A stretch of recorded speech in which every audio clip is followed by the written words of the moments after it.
En décembre 2025, est sorti Five Nights at Freddy's 2. Et pour l'instant, je trouve que c'est l'un des pires films du monde que j'ai pu voir. Certes, il y a plusieurs idées qui sont bonnes, mais plein qui sont mauvaises dans ce film.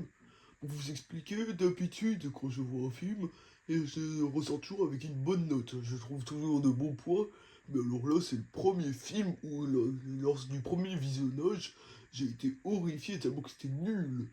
Five Nights at Freddy's 2 avait comme objectif d'être beaucoup plus horrifique que le premier, lui qui était justement très critiqué à ce sujet, qui est de son côté un peu trop fun et pas assez peur pour un univers justement qui parle de enfants morts. Donc pour aujourd'hui, je vous propose de revenir sur ce film et en l'analyser, voir les bons points et les mauvais points. Le film commence avec une fille qui n'a visiblement pas d'amis. Au moins t'es pas seule, meuf. Cette fille remarque un étrange lapin jaune qui kidnappe un enfant. Donc, comme n'importe qui, elle va prévenir les adultes, ils vont l'aider, ils vont aller voir ce qu'il y a, ils vont arrêter ce tueur. Excuse me, there's a boy who needs help. Go tell your parents. Please, there's something wrong. Go tell your parents. Please, there's somebody who needs help. Not right now. Please. Not right now. There's a boy who needs help. Please help me. Sorry, adults are talking. Run along. Ce sont les pires parents du monde ou c'est beau? Comprenant qu'elle peut compter sur personne, elle décide d'y aller toute seule. Elle s'aventure dans les couloirs à la recherche de l'enfant et rentre dans la cuisine, où elle va apercevoir l'enfant assommé au sol et à côté le tueur qui est en train de nettoyer son masque, j'imagine. Et en essayant d'aider le gamin, surprise, le tueur a disparu. Et en relevant le gamin pour s'enfuir, le tueur apparaît juste derrière elle, parce qu'apparemment il a eu le temps de faire le tour de la cuisine sans faire aucun bruit, sachant que juste après, on voit qu'il fait un regard énorme. Donc soit elle est sourde, soit elle est juste débile. Et si vous trouvez ça débile, dites-vous que c'est que le début. Elle se fait poignarder et finit dans les bras de la poupée Puppet.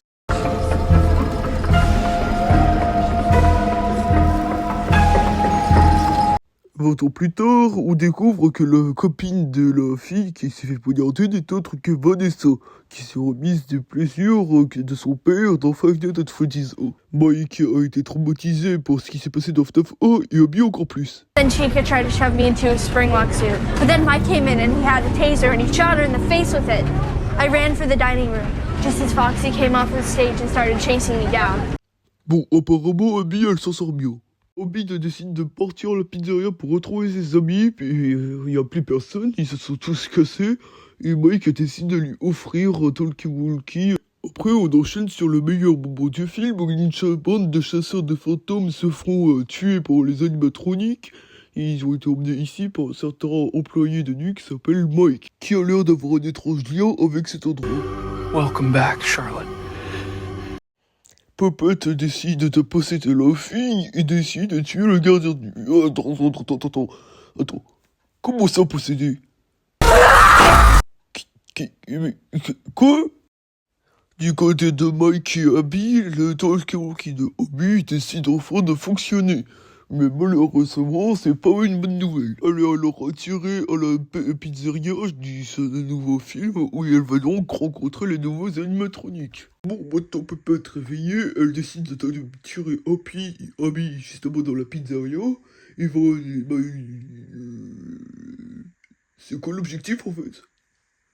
Vanessa qui a été capturée doit révéler le code qui permettra de libérer les animatroniques au Puppet, sinon Abby serait tué.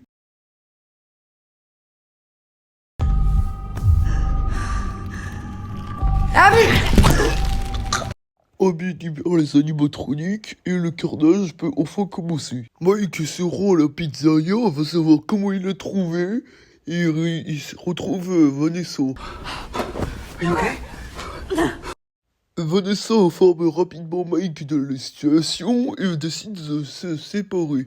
Pendant que Mike justement traque les animatroniques sur un ordinateur, Vanessa va les retrouver et les arrêter. Pendant ce temps-là, du côté des terrifiants animatroniques,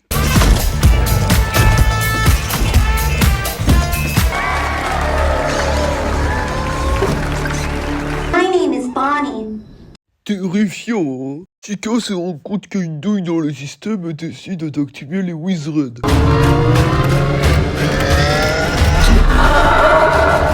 Mike est donc attaqué par les Wizards. Bon, il met le masque comme ça et bizarrement, comme par hasard, ça fonctionne.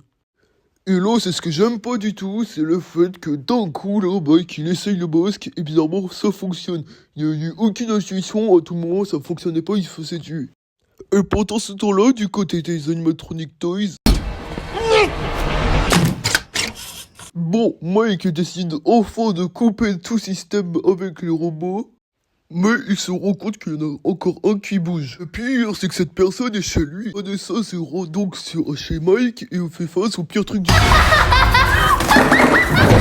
Et lorsque tout espoir était perdu, Mike arrive avec la boîte à musique que Henry Emily, le père de Charlotte, la fille qui est morte au début du film, lui a donné quelques minutes plus tôt dans le film. Music had helped her sleep. I know this might sound crazy, but if you go back there, would you leave it for her? Donc, Puppet est repoussé, le corps de Abby est libéré et le fin du film.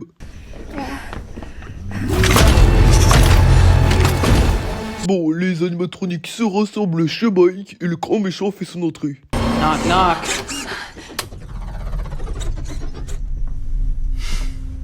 Hi, is this? Donc l'étrange employé du début du film n'est d'autre que cet homme-là qui est le frère de Vanessa et donc le fils de William Afton et il s'appelle Mike Afton. I'm Michael. Michael Afton. Bon, il fait son monologue de méchant de film et tout d'un coup...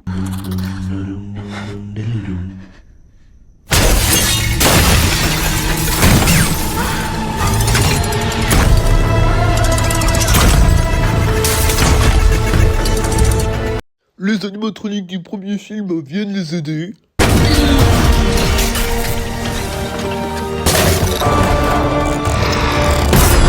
Michael Afton essaye de s'enfuir.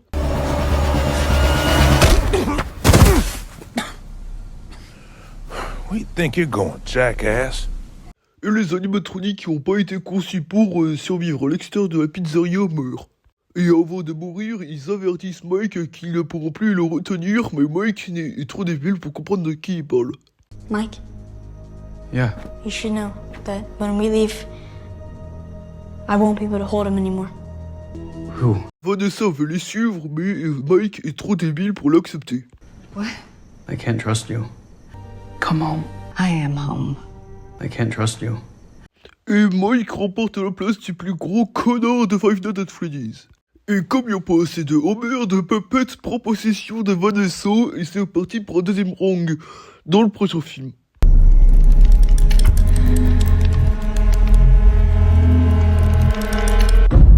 Donc là, le film se finit avec l'équivalent d'un plot twist de milieu de film. Super. Bon, au moins on pourrait espérer que pour le prochain film, ils prendront plus le temps de développer le Vanessa et ce passage justement. Et pour finir le film, nous avons eu le droit à une scène post-générique.